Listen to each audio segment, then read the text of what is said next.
David, you've brought so many matters to my attention that are things that I should have known about, but didn't. How are you today, David? I'm very well, Jason. It's good to be with you. And it's good to see you. It's Friday, so it's time for us to begin. Boy, I'm staring at a screen that doesn't seem to be showing our live video. Damn it. The technical subtleties of getting this right each and every day are so vexing, and I've screwed it up a little bit. Well, you've helped me get through something. Yeah.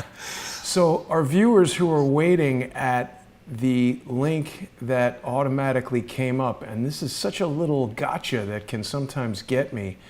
We are live, but I'm going to need to let everybody know that we're at a different, and it's got the wrong title. Oh, David, I'm sorry. You know, it's very difficult to keep this going every single day, but hopefully people will be with us soon. The thing that you've brought to my attention, David, that is a shocking bit of history that I had no idea about was this 60s scoop. What can you tell us about this, David?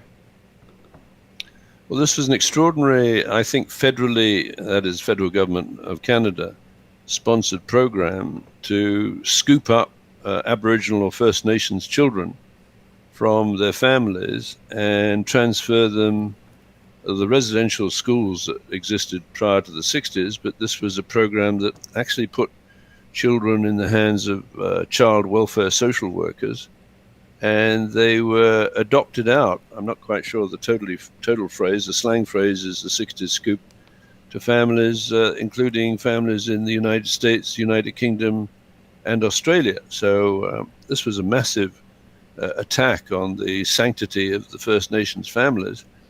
And as you got, I see now that you got this collage that you put together yesterday, which I think is very impressive and rather chilling, because what you're showing is the children, I guess, in the residential school. You show the Star and Raven mural that you and I visited when you came up to Vancouver in what I think was an epic trip for documentary videos. Yeah.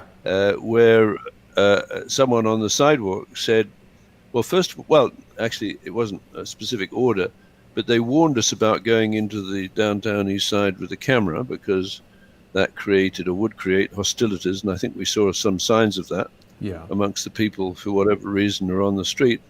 But he also said, or interpreted that mural as the raven being a warning, right? Mm-hmm. And I don't think he made much comment about the star, but I think it was you who recognized potentially that the star might have referred steganographically, is that right, to Starnet Communications. It's possible, certainly. And then in the bottom, go ahead, sorry. No, that's all I was going to say. Oh, okay. And then on the left-hand side, we have Justin Trudeau, who was the son of a former Prime Minister of Canada, Pierre Trudeau. And just to set a little bit of context, and Pierre Trudeau in 1952 was in Moscow with his friends from the Canadian Communist Party at an economic conference. And besides Justin Trudeau is his roommate from the 1999-2001 period, Christopher Charles Ingvaldson, I don't know if I pronounced his name correctly, who was a field hockey player for the Canadian team, national team. But in this particular case, he was a roommate of Justin Trudeau in a period when one has to presume he was engaged or preparing to engage as a director of an international pedophile ring. And this guy was actually charged and convicted and jailed. Right? Now, at one time, I believe, Justin Trudeau, the former Prime Minister of Canada, who was running in this election and presumably hopes to be elected as the next Liberal Prime Minister, having served one term, they were roommates. And of course, it's a perfectly legitimate question for people in the downtown east side and across Canada to say, well, if his roommate was convicted of directing an international pedophile ring, what did Justin Trudeau know and when did he know it? Over to you. Yeah, that's the excellent question that we want to ask. I think it's pretty shocking information for people to hear that the best friend of the Prime Minister of Canada is arrested for, I mean, creating child pornography is so outside the realm of anything that's okay. How is this not the biggest international news anywhere? I mean, we're hearing a ton about the nuances of what is said on a phone call from one president to another. But here we have a president who is very directly linked to a guy who's a child pornographer, and relatively nothing being said about that. Yeah, and during a period, this is 1999 to 2001, they were roommates, when in August the 20th of 1999, there was a raid with 100 law enforcement people on the offices of Starnet Communications, where you and I were outside chatting to security, and I don't know if he was reminiscing, he wasn't there at the time, about what happened during that raid. And it appears that the assets of Starnet Communications indicated it was engaged in hardcore adult and child pornography and online gaming in 66 countries. So on the 20th of August of 1999, when 100 law enforcement people took all the kit and the images away, another very valid and important question is, where did they take it, and who took custody, or who was it handed off to after that raid? Because we know, or at least we think we know, that the child abuse images were not destroyed. And we also know, and hence your title, or the title for today's show, A Pedophile City, we know that in Vancouver there was developed by a guy called Oliver Buck Revell, who was the fellow who took his daughter and son-in-law, or son and daughter-in-law, I can never remember which, off the tarmac at Heathrow in 1988 to prevent them from getting on Pan Am 103, which got blown up over Lockerbie. So there's something really sinister, because what I think, and in your title line you call it a pedophile city, I think originally I'd called it a liberal pedophile city, not saying nasty things about liberals in particular, but it does seem that the Liberal Party of Canada and provincially has basically looked the other way at the emergence of a global international pedophile trade, which of course has implications for entrapment and blackmail of anyone who gets caught up in what apparently was going on at Starnet, where an individual could fly into Vancouver, stay at a 4-star hotel, and book a room at Starnet Communications at 425 Carroll Street, and have delivered to that room possibly a woman from the downtown east side or her children. And of course, for people, that may be too hard to contemplate, but I think we have to look beyond that and say, or realize, you know, going back to what JFK said at his speech to the press club in the old Waldorf Astoria in 1961, he said, "We are opposed by a monolithic and ruthless conspiracy." And I think that monolithic and ruthless conspiracy uses children, or traffics in children, for the purposes of bait and switch and blackmail and entrapment, and has now penetrated deep into the heart of, let's say, the signals intelligence networks of the Five Eyes countries, which, just to remind people, are Australia, New Zealand, United Kingdom, Canada, and the United States, dating from the Second World War. And again, I think people should be asking Justin Trudeau, well, what did you know, and when did you know it, and why did you want your roomie, your best mate, to run as a Liberal candidate in an election? Over to you. Yeah, I mean, there's so many details here, David. There's a lot of people who have made it their hobby, sort of poking at what you and I say. And we certainly encourage people to challenge these theories with facts, not made up nonsense, which seems to be what the social engineers are choosing to do. But this is how these things, these hypotheses, these theories, this is how they become stronger. And in fact, the social engineers, in their incompetence, have helped us make the theories stronger by questioning the etymology of the slang phrase Mendenhalling. We've been over that many times. But if people just go back and look at the documented aspects of what we're describing, things that are known, You know, we know that Jeffrey Epstein and Ghislaine Maxwell were, in fact, running a child trafficking network. That's not disputed. We know that Jimmy Savile was a necrophiliac pedophile who was protected by the BBC. That's not disputed. We know that this Canadian guy, Ingvaldson, whatever his name is, friends of Trudeau, we know that he's been arrested for making child pornography. So the concept that there is this international ring of pedophiles, child pornographers. There's Marc Dutroux there in Belgium. There's this guy who was running StarNet in Canada. It causes me to think in any kind of, sort of small circle like that of similar interests, causes me to think about other things like that. 3D is something that I was involved in, and there are very few people around the world, whatever country they might be in, who were involved in any kind of significant way in 3D, who I didn't know in some way, or who didn't know me. So the idea that there would be a company in Vancouver making this child pornography that goes to 66 countries, and that this friend of Trudeau is also very prominent there in Canada, I find it hard to imagine that he wouldn't be aware of the activity going on there, the people that are doing it, possibly even involved in some way. What do you think about that, David? Well, I think this brings me back to this very vital word that I really got to understand through chancing on that patent about pre-coordinated handoffs of mobile platforms in a patent that was assigned to Boeing on the 31st of August of 2001. And then I look back on my knowledge of these companies like Serco, which is a third-party logistics provider to the Five Eyes countries, and this company, McDonnell Detweiler, and I realized, apropos of your image that you did, that it would be vital if you were going to develop a pedophile tracking trade, you needed to track your assets. And I'm thinking, even though it's abhorrent, that one asset to be tracked is a child. Before confiscation from the family, from First Nations, prior to or through to the possibility of the individual who might exploit that child needs to be trafficked, I guess, or the technology to traffic.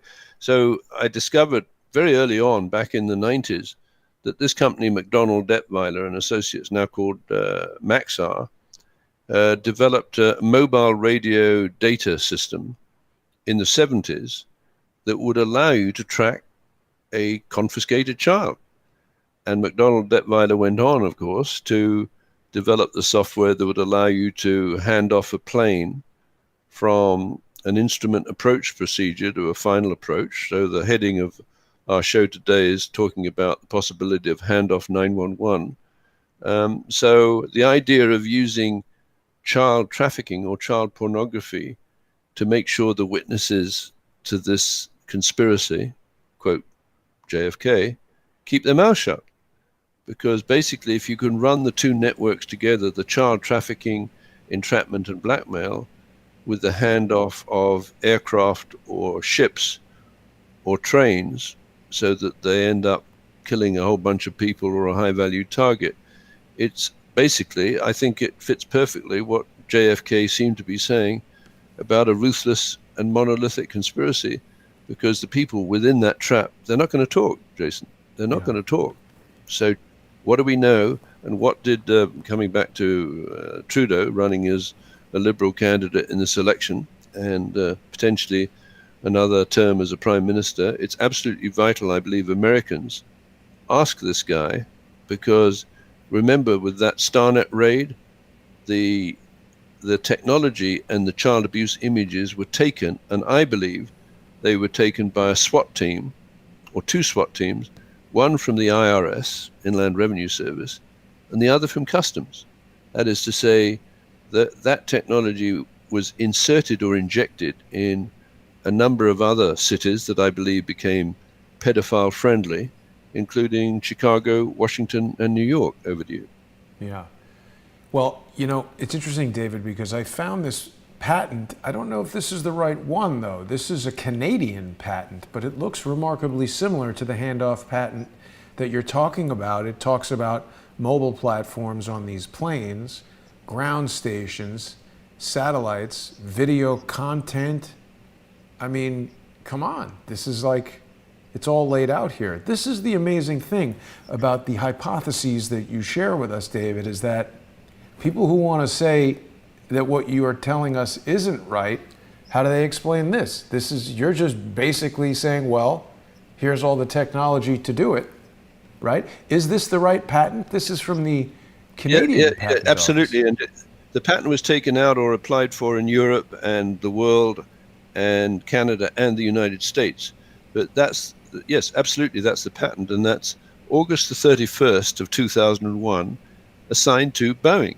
Right? Now, if you read through that patent, it's a description, and that's the beauty of the patent description.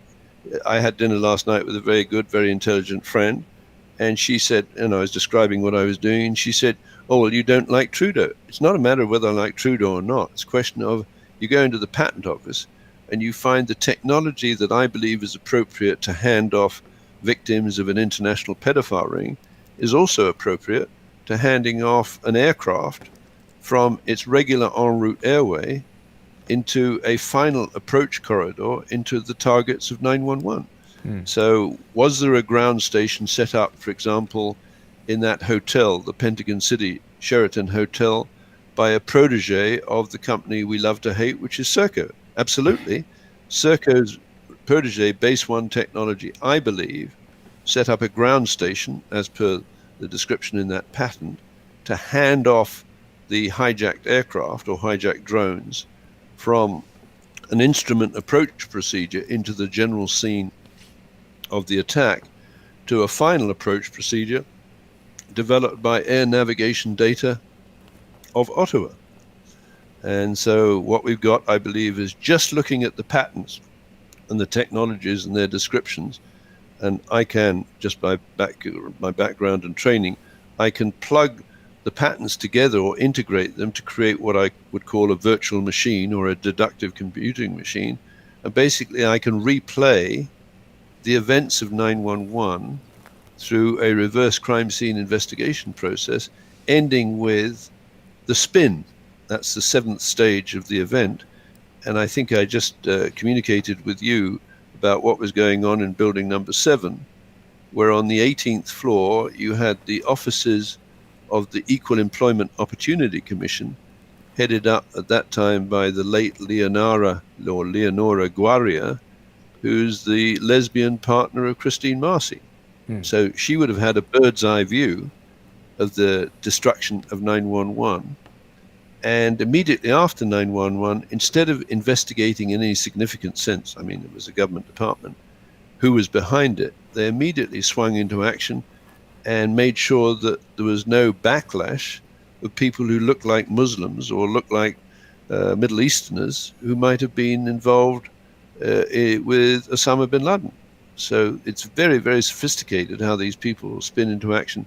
But I do believe that as we explore the term handoff, which is a verb, I hand off something, I hand off a child in a pedophile ring, I hand off an aircraft from its instrument approach procedures to an attack, we're going to find an extraordinary connection between pedophile cities or pedophile-friendly cities, such as allegedly Vancouver, Chicago, New York, and Washington, and the attack of 911. Over to you. Well, David, we're just about out of time with our preview here, and as most people know, we're going to be beginning our Discovery CSI show, which is a show that we do exclusively for our sponsors. People can watch that in about 10 minutes on patreon.com/reverse-CSI storyboards or patreon.com/crowdsourcethetruth and subscribestar.com/crowdsourcethetruth. For people who are joining us on those platforms right now, I really want to encourage people to visit patreon.com/reverse-CSI storyboards. That is David's Patreon page, and it's very important that David has our support. I certainly couldn't do these shows without David. This reverse CSI method is David's method that he has introduced us to, and I think, David, thousands of people around the internet really enjoy seeing the show each week. And when we do our previews here on YouTube and Periscope and BitChute and Facebook and all of the different platforms that we're on, we get a lot of viewers, and there's far fewer who are coming and joining us on patreon.com/reverse CSI storyboards. So hopefully some of the people who are watching right now will come over there and give us a view. You're going to want to support David. The other thing I wanted to announce to everybody, David, is that you've just launched a brand new YouTube channel. So that's really exciting. There's only 2 subscribers. One of them is me. So people should head over to Reverse CSI Handoff Plays and subscribe to David's channel. Right now, David has a playlist there of all the videos that we've created together. I'm going to put a link to David's YouTube channel right into the comments so people can easily subscribe. And David, I'll see you in just a few minutes at patreon.com/reverse CSI storyboards, patreon.com/crowdsource the truth, and subscribestar.com/crowdsource the truth. I'm looking forward to our conversation. Myself too. See you soon. Bye now. Thank you very much, David. And thanks everybody for watching. We'll see you on Patreon and Subscribestar.